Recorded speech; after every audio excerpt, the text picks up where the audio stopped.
Gloria a Dios. Amén. Navidad en River Oaks. Le doy gracias al Señor por este tiempo. Hoy el Ministerio de Alabanza vino con power, ¿no? Una presencia hermosa del Señor y gloria a Dios por eso. Más allá de hacerlo con excelencia es cuánto tenemos de la presencia del Señor en nuestras vidas. Eso es lo más importante y debe ser lo más relevante para nosotros. Queridos amigos, ¿cómo están disfrutando este tiempo de Navidad? Nosotros desde hace 8 años ya en mi casa, mi esposa y mis niños, el 1 de noviembre sacamos la Navidad, sacamos las luces, disfrutamos. Junto con eso celebramos el aniversario de matrimonio también y nosotros con mucho, con poco, siempre tratamos de tener un corazón agradecido al Padre por todo lo que nos has dado y por todo lo que nos dará. Amén. Quiero saludar a nuestros pastores el día de hoy, a quienes reconocemos como nuestras autoridades pastorales y en sujeción a Dios, en sujeción a su palabra y a ellos como pastores, la sujeción trae protección. Ese es un principio espiritual que usted debe aprender en su vida. Cuando nos paramos aquí no lo hacemos para impresionar a nadie. Lo hacemos para que la palabra de Dios le impresione a usted, impresione y selle su vida. Decía el teólogo John Stott que cuando usted va a un concierto va a disfrutar de la música, no va a disfrutar del director. Entonces, cuando usted viene a la iglesia, viene a disfrutar de la palabra de Dios, a escuchar de la palabra de Dios, no viene a ver el predicador. En Navidad los cristianos celebramos el evento, no la fecha. Estamos claros que Jesús no nació un 25 de diciembre, pero nosotros celebramos el cumplimiento de la profecía del Mesías, nuestro Mesías, Jesús el Salvador. Dicho esto, estamos viendo la serie Navidad en River Oaks, Dios hecho hombre, y la semana pasada nuestro pastor nos habló de ese Dios que se hizo hombre para ser nuestro Salvador, para ser nuestro intercesor, para ser nuestro sumo sacerdote. El día de hoy he titulado el mensaje Un mejor pacto. Dios hecho hombre para experimentar la vida y ser de ejemplo. ¿Alguna vez se han preguntado por qué Dios decidió ponerse en nuestros zapatos? ¿Se han hecho esa pregunta tal vez en alguna oportunidad? La afirmación de que Dios, ese Dios de todo el universo, se hizo hombre en la persona de Jesús, ha sido el centro de controversia por muchos años, por mucho tiempo, por muchos siglos. No debemos temer afirmar lo que la Escritura dice acerca de esta verdad. Amén. Y de hecho las implicaciones que traiga consigo creerla. Aunque sabemos que nuestra mente finita no puede comprender en totalidad lo que significa el gran Dios de los cielos, lo que sí es cierto es que Dios entró en el tiempo. Sabemos que Dios es alfa y omega, Él no tiene tiempo, Él es el principio, Él es el fin. Amén. Pero Él, siendo invisible, se hizo visible en Cristo. No teniendo limitaciones, se privó a sí mismo para hacer uso en muchas ocasiones de su poder, pero aunque no lo hizo, Él lo hizo en condición humana, Él se humanó. Ahora, cuando Dios creó al hombre, escúcheme bien, Dios sopló aliento de vida, dio de su poder, de su presencia. Aparte de eso, le dio señorío, le dio dominio. Pero el hombre pasó de tenerlo todo, pasó de enseñorearlo todo, a no tener nada y a pasar a vivir una vida miserable que Dios no tenía planificada para él. A partir de ese momento, la muerte se convirtió en un imperio en la tierra. Y el asunto de toda esta consecuencia es que tú y yo nacimos con una naturaleza pecaminosa. Romanos 3:23 dice: pues todos hemos pecado, nadie puede alcanzar la meta gloriosa establecida por Dios. En la versión Reina Valera dice: por cuanto todos pecaron, están destituidos de la gloria de Dios. Fíjense que a Adán le costó morir 930 años. Yo creo que no sabía cómo morir. 930 años, porque había mucho de la gloria de Dios en su vida. Él fue creación de Dios. Pero en el momento de esa caída, cayó la maldición sobre la tierra. Nosotros perdimos toda autoridad, las cosas comenzaron a tomar un rumbo distinto, y cuando Dios vio a un hombre fracasado, se dirige a la serpiente antigua en Génesis capítulo 3, versículo 14. Entonces el Señor, Dios le dijo a la serpiente: por lo que has hecho, eres maldita más que todos los animales, tanto domésticos como salvajes. Andarás sobre tu vientre arrastrándote por el polvo durante toda tu vida. Podríamos pensar que la serpiente antes caminaba, pero cuando Dios la maldijo, le dijo que iba a arrastrarse toda su vida. Y pondré hostilidad entre tú y la mujer, entre tu descendencia y la descendencia de ella. Su descendiente te golpeará en la cabeza y tú le golpearás en el talón. Cuando nosotros vemos esta referencia bíblica, cuando la palabra de Dios dice que le golpeará en la cabeza, no se refiere a una cabeza física. Se refiere a que Satanás tenía un dominio sobre la tierra. Ahora, desde Génesis capítulo 3, versículo 15 hasta Lucas 1:30, cuando se aparece el ángel delante de la Virgen María y le anuncia que va a venir un Salvador en su vientre, transcurrieron 2000 y tantos años. Yo lo veo de esta manera: Satanás pensando, él me dijo que la simiente de la mujer me va a golpear en la cabeza. 2000 y tantos de años sufriendo. Nosotros podemos ver en la Biblia que muchos de los profetas en ese trayecto, muchos de los profetas tenían esposas que eran estériles. De repente Satanás queriendo poner obstáculos para la venida de ese Mesías que fue anunciado en Génesis capítulo 3, versículo 14.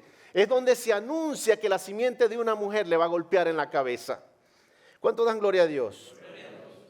La realidad es que Jesús no comenzó su vida en Belén.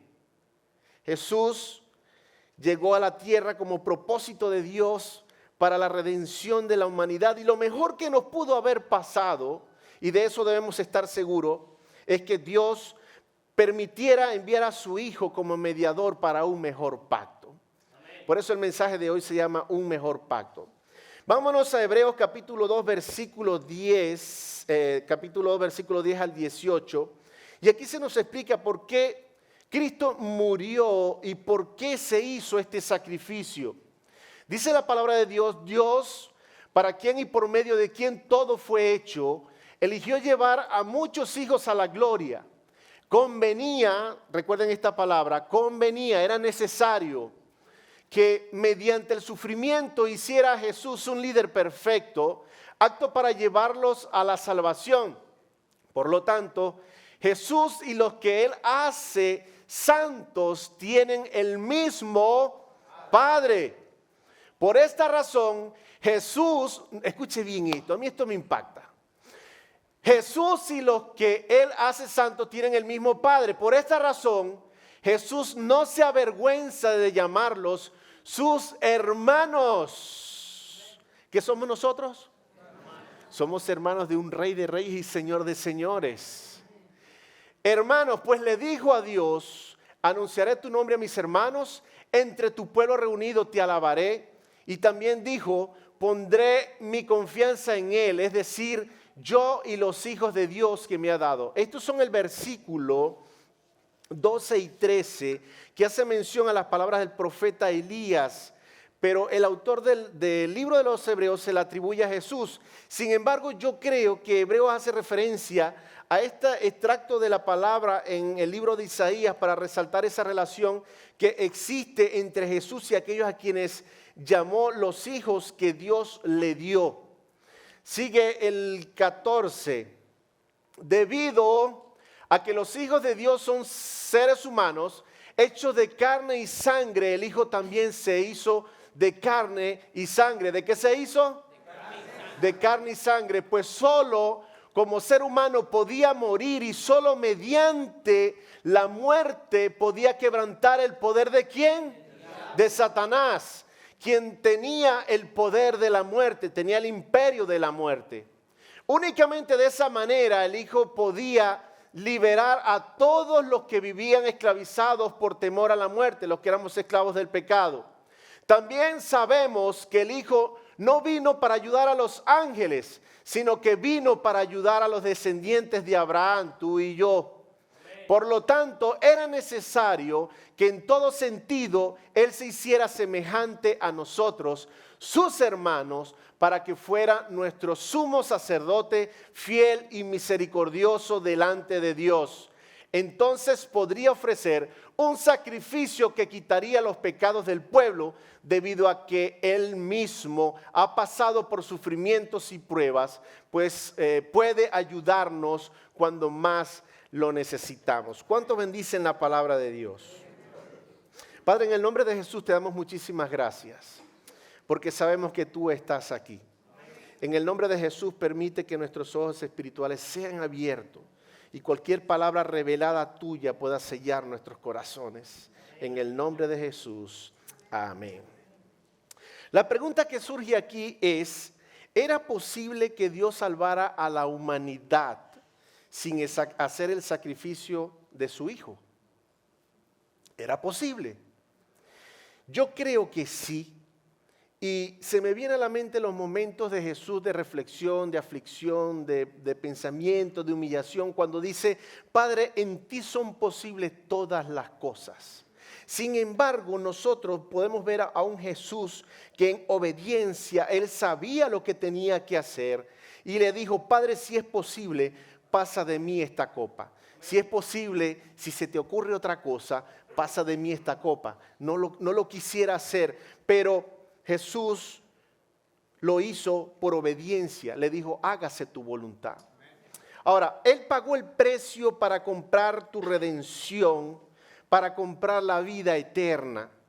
El autor de la carta a los Hebreos, y quiero enfatizar, tiene la necesidad de hablar de la superioridad de Cristo en todo y para todo, porque solo en Él hay salvación. Esta carta fue escrita a los hebreos cristianos que estaban pensando pecaminosamente en abandonar la fe en Jesús, en abandonar a Jesús. Y por siglos siempre han existido doctrinas, pensamientos, doctrinas de hombres que niegan la deidad de Jesucristo hasta la actualidad. Dicho eso, el espíritu del anticristo que reina sobre la tierra. Y cada vez nunca habíamos visto tanta blasfemia en contra del nombre de Jesús. Les quiero mostrar 3 aspectos importantes de por qué fue necesario el sacrificio. En primer lugar, un mejor sacrificio. Diga conmigo, un mejor sacrificio. Él se perfeccionó por medio de las aflicciones. ¿Se perfeccionó por medio de las aflicciones para qué? Para experimentar el hambre, para experimentar la sed, para experimentar las tentaciones, para experimentar la muerte. Él tenía que ser un hombre para comprender y ser uno de nosotros. Debía experimentar ese sufrimiento. Ahora, era necesario hacerse hombre para experimentar la tentación. Y como Dios no puede ser tentado, para ser tentado Él debía hacerse hombre, ya que fue tentado en el sufrimiento y al haber pasado una experiencia, Él sabe lo que significa ser tentado. En Jesús, en Él comienza y se perfecciona nuestra salvación, porque Él padeció en su cuerpo, Él padeció en dolor, Él padeció en sufrimiento. Y gracias a ese rescate en la cruz nos santifica y nosotros somos llamados santos a los que invocamos su nombre. ¿Cuántos bendicen el nombre del Señor? Por eso fue necesario este sacrificio. Destruir todas las obras de Satanás, aquel que tenía el imperio de la muerte. Ahora Jesús nos ha dado esa libertad. Dice la palabra de Dios de por qué Dios se hizo hombre, y es para poder hacer el sacrificio de la expiación de los pecados. Isaías capítulo 53, versículos 5 y 6 dice, pero Él fue traspasado por nuestras rebeliones y aplastado por nuestros pecados. Él fue golpeado para que nosotros estuviéramos en paz. Fue azotado para que pudiéramos ser sanados. Todos nosotros nos hemos extraviado como ovejas. Hemos dejado los caminos de Dios para seguir los nuestros. Sin embargo, el Señor puso sobre Él los pecados de todos nosotros. Jesús es único en su categoría, querido hermano, querido amigo. Él es el que te salva, Él es el que te libera, Él es el que te da propósito, Él es el que te amó aunque eras un pecador y aunque le diste la espalda. Él es el Cristo, no debemos dudar de eso. El que no solo se parece al Padre, sino que se parece a nosotros. Y cumpliendo con el propósito divino, Él levantó su mano, tomó la de Dios, agarró la otra mano y nos tomó a nosotros siendo el mediador entre Dios y los hombres. Primera Timoteo capítulo 2 versículo 5 dice, porque hay un solo mediador entre Dios y los hombres, Jesucristo hombre. Yo no entiendo si habiendo cristianos o aquellos que se hacen llamar cristianos o de algunas otras religiones hacen mención a la deidad de Jesucristo, tienden a buscar otros caminos, dicen todos los caminos llevan a Dios. Eso es falso. La palabra de Dios nos dice en 1 Timoteo capítulo 2 versículo 5 que hay un solo mediador entre Dios y los hombres, Jesucristo hombre. Jesucristo 100% Dios y Jesucristo 100% hombre. Solamente en la India, un país de 1.300 millones de habitantes aproximadamente, hay 300 millones de dioses y de diosas. ¿Cuál es el camino al Padre? Jesús. Hay un solo mediador entre Dios y los hombres. Es nuestro Jesús, nuestro Mesías. Hebreos nos hace entender que el pecado más grande que podemos cometer y es que habiendo Cristo hecho una obra tan perfecta, nosotros como cristianos la ignoremos. Y es que el problema de la humanidad es un problema de la rebeldía que empezó con Satanás. Y eso fue hace millones de años. En Génesis capítulo 1, entre el versículo 1 y 2, es otro tema para otra predicación, pero créame que ahí empezó la rebelión. Satanás cometió iniquidad y la palabra iniquidad se deriva también, se asocia con la palabra rebeldía, se asocia con la palabra brujería. Por eso Dios abomina la rebeldía, porque fue una obra del pecado de Satanás que se rebeló contra Dios. ¿A que lo sabían o no lo sabían? Dios no camina con rebeldes. Dios condena la rebeldía como la brujería y el satanismo. Nosotros teniendo ese sacerdote y la obra perfecta, ¿cómo es que no aprovechamos llegar confiadamente al trono de la gracia? En segundo lugar, un mejor plan. Diga conmigo, un mejor plan. Un mejor plan. Ahí está el plan. Jesús vino para resolver nuestra eternidad. Tenemos que ver las cosas desde una perspectiva eterna. Y debemos aprender a ver las cosas desde un punto de vista de la eternidad. Es un error, escúcheme bien. Esto es para usted. Es un error ver las cosas desde el promedio de vida de los 70, 80 años. Es un error. Y ya le voy a explicar por qué. Tenemos que ver las cosas con la seriedad de que Dios quiere resolver nuestros problemas de la eternidad. Debemos poner nuestra confianza en aquel que tiene el poder sobre la muerte. Y el día de hoy yo quiero hacer una ejemplificación. Lo aprendí de una persona que admiro mucho y creo que es lo más conveniente para que nosotros entendamos cuál es nuestro problema con la eternidad. Y si ustedes observan esta línea, esto representa nuestra vida, nuestra eternidad. Pero lo bueno de esto es que para los que estamos en Cristo, nosotros somos seres eternos.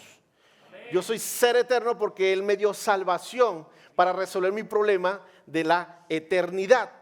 Ahora, si usted ve esta cuerda, Jesús no murió solamente para resolver tu problema temporal. Esto que usted ve aquí son tus 70, 80 años en promedio de vida que tenemos los seres humanos sobre la tierra para la actualidad.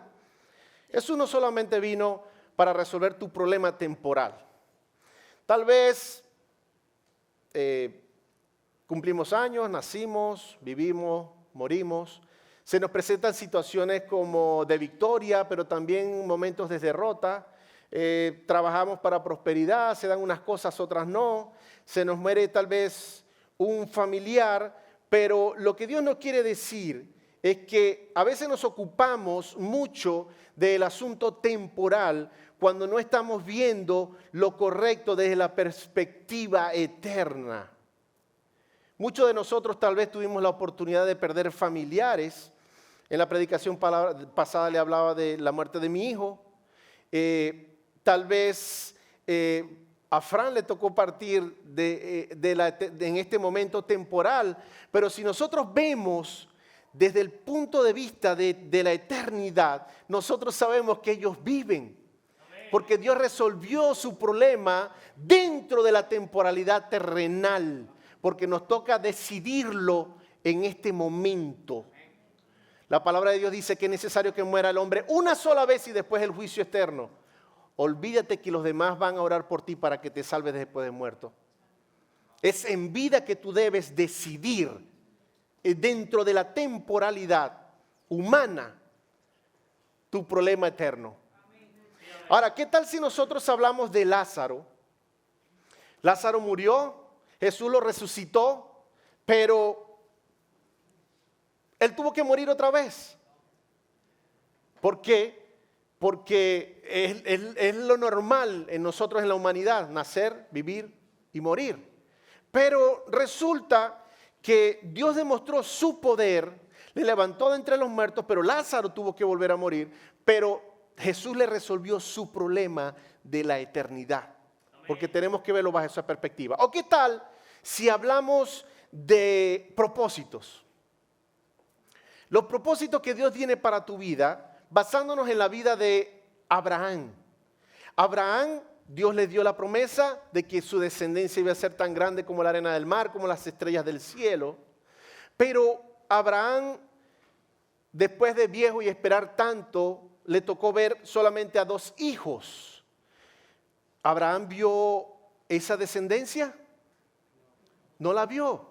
Pero él tuvo que conformarse con creer en este tiempo terrenal la promesa de que aunque no iba a haber esa descendencia, la iba a ver a través de sus 2 hijos. Y tú y yo somos descendientes de esa herencia abrámica. ¿Cuántos bendicen el nombre del Señor? Gloria a Dios.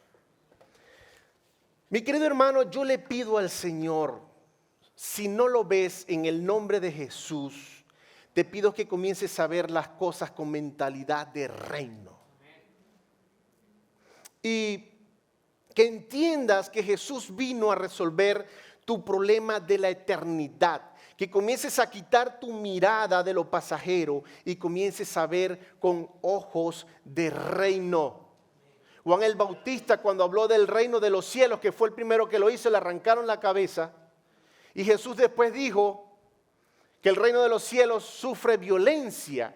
¿Y quiénes arrebatan el reino de los cielos? Los valientes y los violentos. Querido hermano, la palabra de Dios dice en Juan capítulo 1, versículo 14, entonces la palabra se hizo hombre y vino a vivir entre nosotros. Estaba lleno de amor inagotable y fidelidad. Y hemos visto su gloria, la gloria del único Hijo del Padre. Debemos poner nuestra confianza en aquel que tiene el poder sobre la muerte. Y el mensaje aquí es que Jesús tiene el poder para darte vida por la eternidad, para que no muramos eternamente. Deja de preocuparte, debes volver al principio, porque la muerte espiritual, escúcheme bien, es la señal de la ausencia de la presencia de Dios. Y Dios quiere que disfrutemos de ese amor inagotable. Él quiere que disfrutemos de su gloria. ¿Cuántos bendicen al Señor? Número 3, una mejor invitación. Diga conmigo, una mejor invitación. y es acercándonos al trono de la gracia. Dice la palabra de Dios en Hebreos capítulo 4, versículo 14 al 16. Por lo tanto, ya tenemos un gran sumo sacerdote que entró en el cielo, Jesús el Hijo de Dios. Aferrémonos a lo que creemos. ¿Usted se imagina la palabra aferrarse? Imagínese una persona que se esté ahogando y se consigue un tronco. Aferrarse para no ahogarse, para que tengan la idea. Aferrémonos a lo que creemos. Nuestro sumo sacerdote comprende nuestras debilidades, porque enfrentó todas y cada una de las pruebas que enfrentamos nosotros. Sin embargo, Él nunca pecó. Él nunca pecó. Así que acerquémonos con toda confianza al trono de la gracia de nuestro Dios.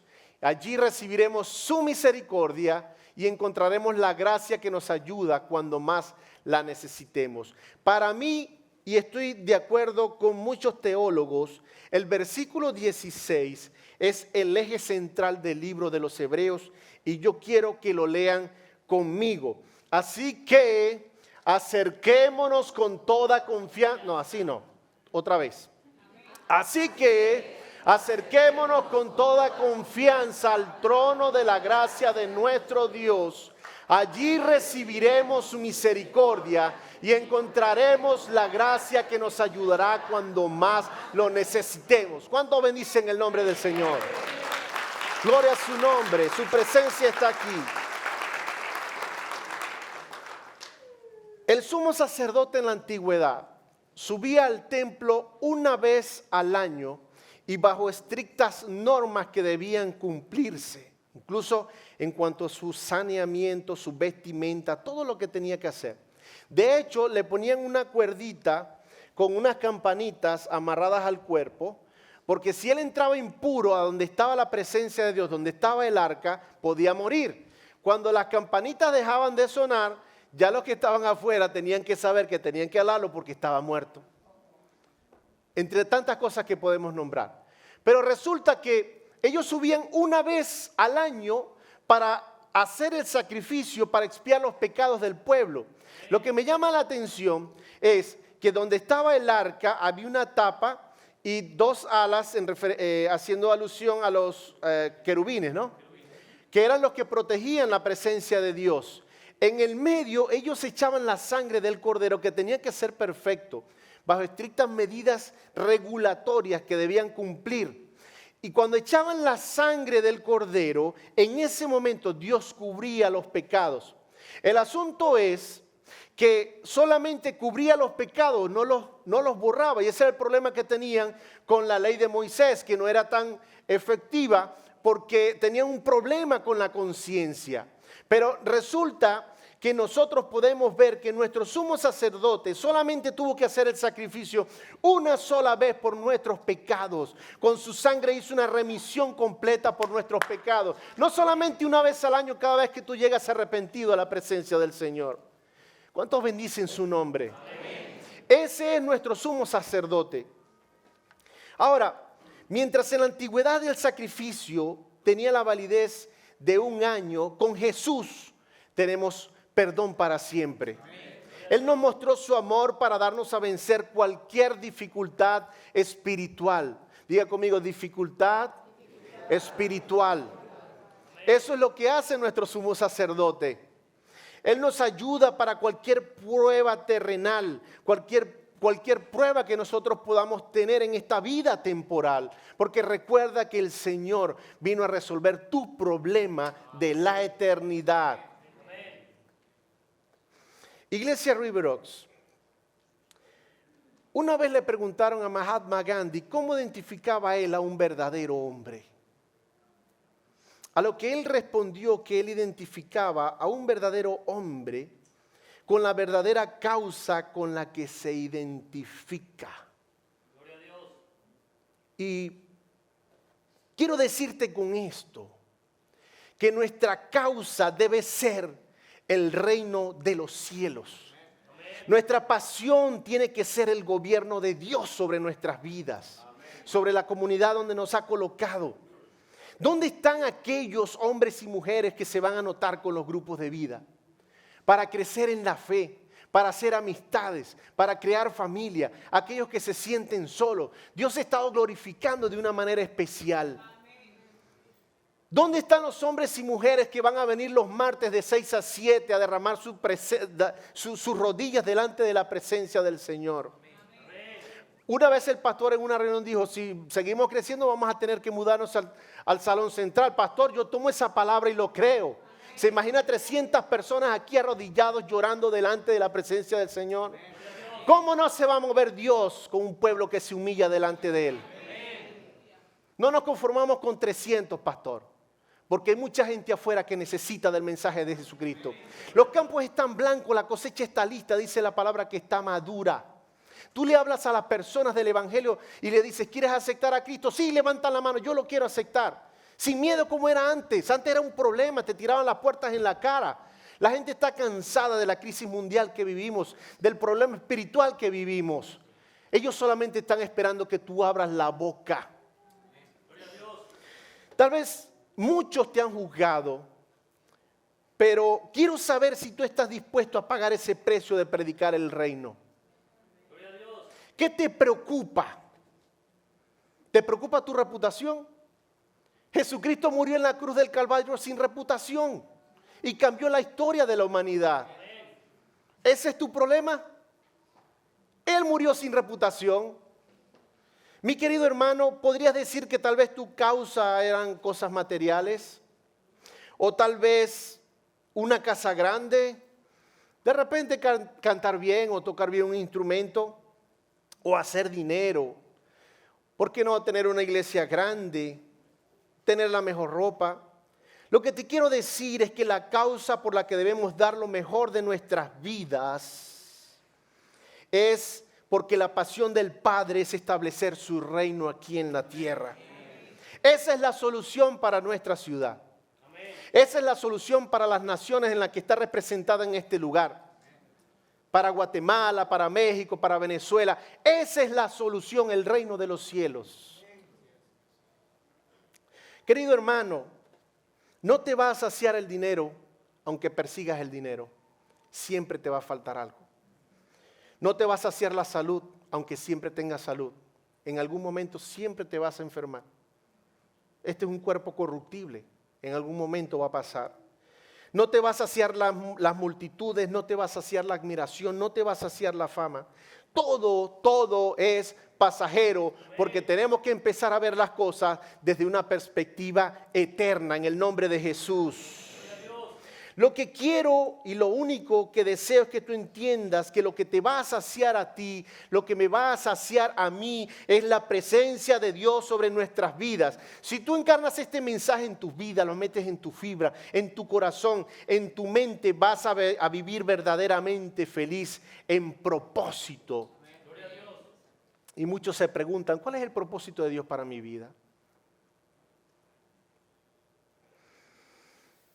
La encarnación no solo fue un evento antiguo, ese evento sigue afectándonos el día de hoy. Y querido amigo, acercarse a Dios no debería ser intimidante.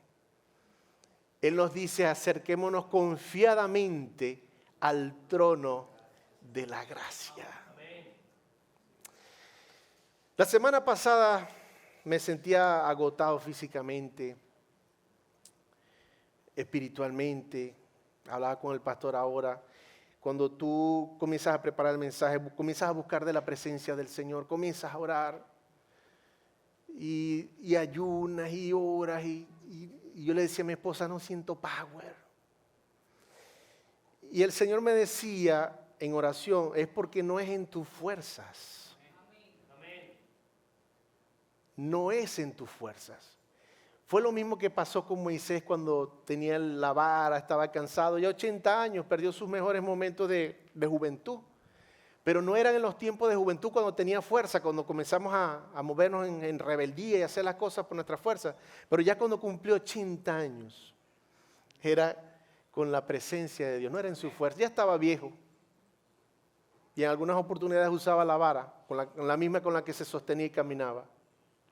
Mi querido hermano, es posible, y es lo que me dice el Señor, y me decía en oración, que tú hayas estado luchando tal vez con un pecado, con una lucha todo el año, y ya está finalizando el año, y sigues en la misma situación. Yo le quiero pedir que inclinen sus rostros. A veces no sabes ni siquiera si respirar por el vacío que tienes en tu vida, por el vacío que tienes en tu alma. Y no quiero que estés pendiente del que está a tu lado. Eres tú y el Señor. Eres tú y Jesús. ¿Sabías que el mes del año donde más gente se suicida es el mes de diciembre? Y es porque no han entendido el propósito de Jesús al venir a resolvernos el problema de la eternidad. ¿Y sabes por qué deciden quitarse la vida? Porque lo ven solamente desde lo temporal. Por eso yo quiero decirte en el nombre de Jesús que entiendas la importancia de rendirte y acercarte confiadamente al trono de la gracia. Dios quiere, querido amigo, querido hermano, que vuelvas a sentir de su presencia. Él quiere que comiences a saborear nuevamente de su presencia en tu vida. Que te internes en sus brazos. Que experimentes estar bajo la presencia de Dios. Habitar bajo el abrigo del Altísimo. Yo no sé qué has estado viviendo este año. A lo mejor luchas financieras, matrimonio, hijos rebeldes, falta de trabajo, no le hayas sentido a la vida, crees que no hay un propósito para ti. El Padre te dice, sí hay un propósito. En el nombre de Jesús. Querido amigo que estás acá, quiero preguntar, ¿quién quiere aceptar a Cristo como su Salvador personal? Que levante su mano y dígale, Señor, Dios te bendiga. Que le diga, Señor, yo no entendía lo del asunto de ver las cosas de la perspectiva eterna. ¿Alguien más quiere aceptar a Jesucristo como su Salvador personal? Dios te bendiga. ¿Alguien más quiere hacerlo? Dios te bendiga. El reino de los cielos es de los valientes. Y lo arrebatan los valientes, los violentos. Los que no se avergüenzan de decir, Señor, yo te acepto como mi Salvador personal. Yo reconozco que tú eres el Señor de mi vida. Yo quiero pedirles que se pongan en pie. No van a decir nada. Yo quiero orar por ustedes. Pónganse de pie los que aceptaron a Cristo como su Salvador personal. Repitan conmigo, Jesús, repitan conmigo los que levantaron la mano, Jesús, creo que eres el Hijo de Dios y el único camino a Él. Creo que moriste por mis pecados y resucitaste de los muertos al tercer día. Me presento delante de ti pidiendo perdón y misericordia. Creo firmemente que me has perdonado y que ahora creo firmemente que me has librado, que me aceptas como tu hijo. Quiero ser libre de toda atadura diabólica en el nombre de Jesús. Me arrepiento de mis pecados y te acepto como mi único y suficiente Salvador. Escribe mi nombre en el libro de la vida. En el nombre de Jesús. Amén. Cuando un pecador se arrepiente, hay fiesta en el cielo, dice la palabra. Hay fiesta en el cielo.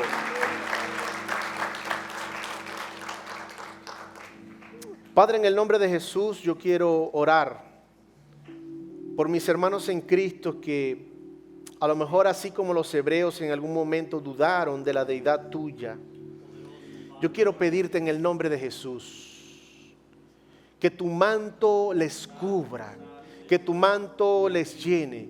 Padre, en el nombre de Jesús, que esta semana, Señor, pueda ir en aumento. Bendito Señor, te doy gracias, porque ya aún finalizando el año, sabemos que por encima de la crisis mundial, tú nos has dado promesa de que guardarás de nosotros. Y en el nombre de Jesús, tú cumplirás tus propósitos eternos en cada uno de nosotros. Y gracias, Señor Jesús, por resolver nuestro problema de la eternidad. En el nombre de Jesús, te alabamos y te glorificamos. Amén. Amén.